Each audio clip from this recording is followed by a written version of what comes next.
Quando a gente está em fase de preparação para Enem, vestibulares, concursos, especialmente no início dessa fase, a gente atenta devidamente para a organização do tempo, do cronograma, busca e desenvolve estratégias de estudos, mas muitas vezes a gente dá uma importância menor à organização do ambiente ou do cantinho de estudos. É sobre isso o vídeo de hoje. Bem-vindas, bem-vindos, eu sou Frankleudo Luan, professor mestre e doutor em Psicologia e aprovado em Medicina pela Universidade Federal de Campina Grande. Para você conseguir ser produtivo, render bem nos estudos, não basta ter boas estratégias. É necessário ter um ambiente favorável, propício à realização dos estudos. Por mais simples que seja, é importante e decisivo ter um local que acomode a sua rotina de estudos.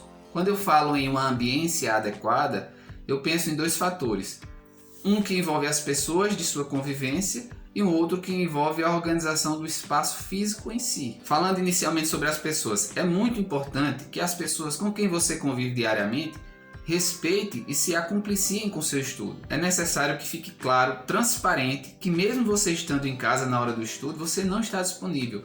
Isso é super importante. Criar essa consciência nas pessoas pode não ser fácil em um primeiro momento. Você pode até ter que insistir ou até se indispor com algumas pessoas, mas é fundamental estabelecer essa regra, porque do contrário, o seu horário de estudos vai ficar permeável aos acontecimentos da rotina da casa. Eu entendo que há contingências inadiáveis, situações que vão lhe retirar do seu estudo, mas isso tem que ser uma exceção.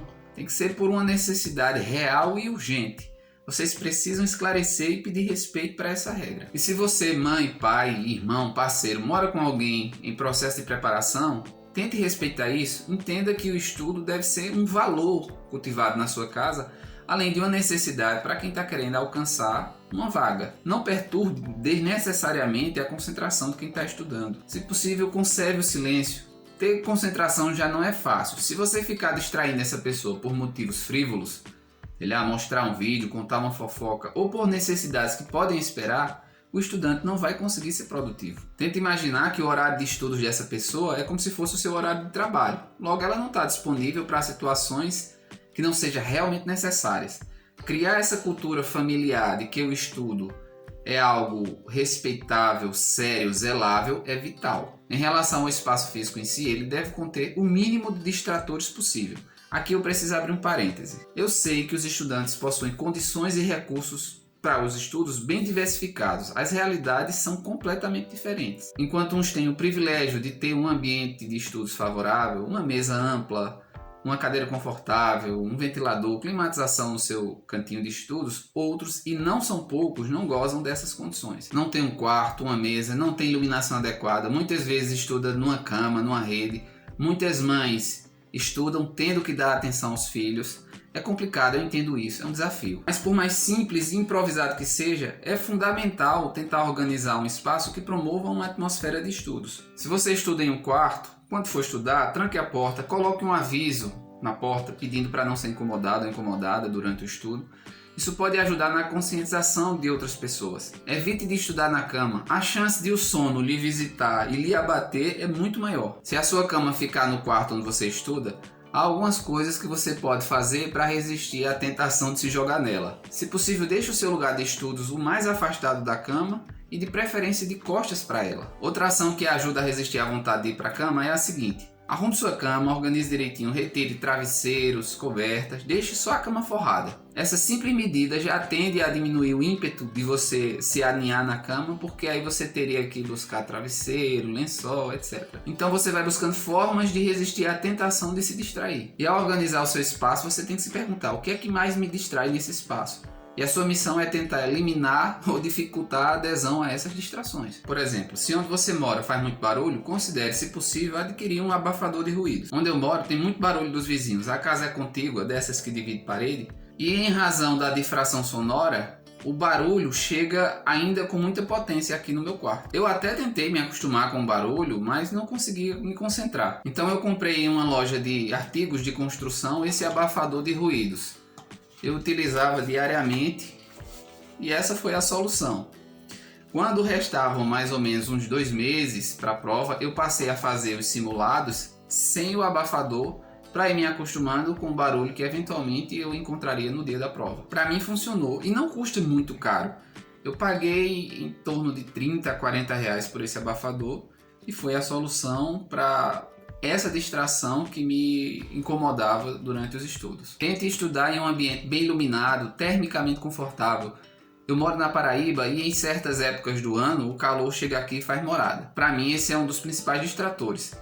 A questão da iluminação, o barulho eu até consegui contornar, mas o calor exigia o uso ininterrupto de um ventilador, sobretudo ali de outubro, novembro a março. Então a temperatura é também uma variável a ser considerada na organização do seu ambiente de estudos. Falando agora do posto de estudos, o ideal é que você tenha uma mesa relativamente ampla, uma cadeira confortável.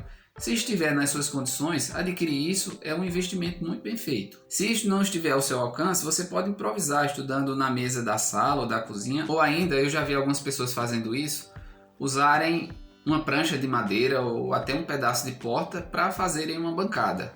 E aí utiliza aqueles suportes tipo mão francesa, também usados em prateleiras. Isso custa bem menos. Independentemente do tipo de mesa, é essencial que esteja bem organizado. Deixe sobre ela apenas os materiais que você vai utilizar naquela sessão de estudos. O computador, se você usar, livros, apostilas, lápis, materiais de anotações. Agora repito, a organização do espaço é fundamental. Se você for descuidado, relapso, desorganizado com seu ambiente, isso tende a repercutir no seu desempenho.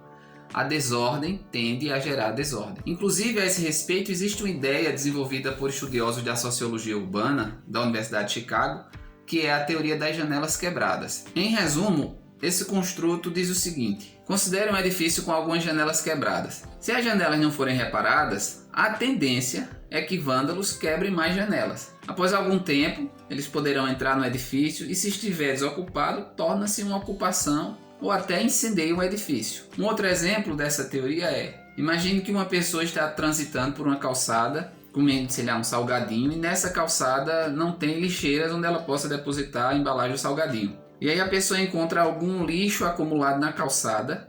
Isso aumenta a tendência de essa pessoa jogar a embalagem na calçada. Ao longo do tempo, mais lixo é acumulado. No final das contas, as pessoas começam a deixar lá, inclusive, os seus sacos de lixo. Uma estratégia de êxito para prevenir o vandalismo, dizem os autores do estudo, é resolver os problemas quando são pequenos. Reparar as janelas quebradas em pouco tempo ou limpar as calçadas, fazendo com que a tendência seja de o lixo não se acumular. Então, a desordem atrai mais desordem. Se seu ambiente de estudos é desorganizado, a tendência é que seu estudo também fique desorganizado. Ao final de cada dia, tente deixar a sua mesa já pronta para o dia seguinte. Se você for resolver uma lista de exercícios, ou se for ler certas apostilas, você já deixa lá em cima da mesa. Ou ainda, se você vai fazer um simulado no outro dia, você já deixa tudo pronto no dia anterior. Essas minúcias é que fazem diferença. A posição da mesa, como eu disse, faz diferença. Se você tem uma mesa de canto ou se coloca a sua mesa na convergência de duas paredes, isso já traz uma sensação de reserva, de estar sendo abraçado, de estar sendo bem acomodado, como se ali fosse uma cabine, um nicho exclusivamente seu. E isso tende a diminuir as distrações, porque o seu campo visual ficará limitado, fazendo com que tudo convija para a sua mesa, para o seu posto de estudos. Agora, o maior vilão da distração é o celular. Não deixe, reforço, não deixe o celular na mesa. Preferivelmente, não deixe o celular nem no seu ambiente durante as baterias de estudos. O celular é um dissipador feroz de concentração. Mas se você vê videoaulas pelo celular, pelo menos desabilita as notificações.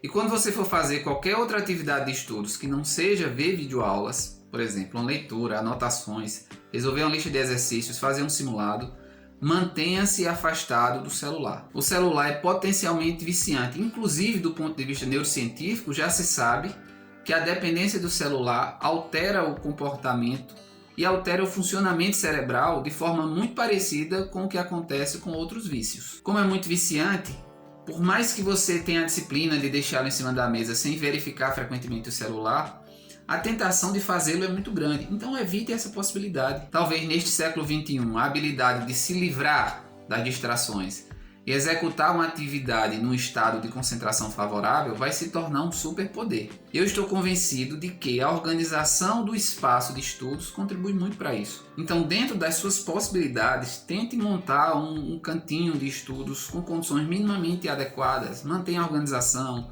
o asseio do ambiente.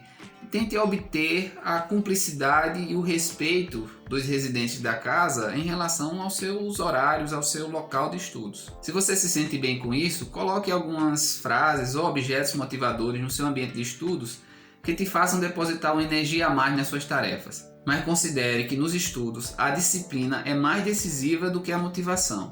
A consistência se sobrepõe à intensidade, ok? Não esqueçam disso. Espero que este vídeo tenha sido útil. Eu gostaria que vocês se inscrevessem no canal, apertassem o joinha e principalmente compartilhem o vídeo com outros colegas ou nos seus grupos de WhatsApp para me ajudar a fortalecer o canal. Se você não se inscrever, você pode perder uma série de conteúdos que eu vou trazer aqui para o canal e que podem ser úteis na sua preparação para o Enem.